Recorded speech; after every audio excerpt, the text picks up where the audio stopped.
जी दोस्तों, स्टाया बनाने की मशीन मैं आपको दिखा रहा हूँ। ये स्टाया जो हम यूज़ करते हैं उसके बनाने की मशीन है।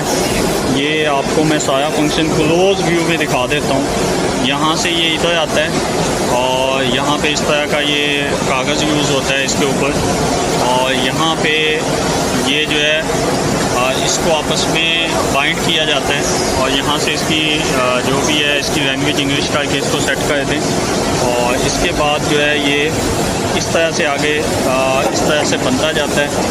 और एंड पे जो है ये इस तरह के ये देखें ये स्टाया बन के इधर आ जाते हैं। ये देखें ये बहुत सारे स्टाया इधर पड़े हुए हैं।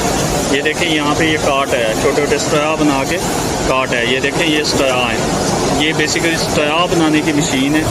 इसकी मैं इंक्वायरी कर रहा हूँ और इंशाल्लाह अगर मेक श्योर हुआ तो ये मैं पाकिस्तान में लेके आऊँगा।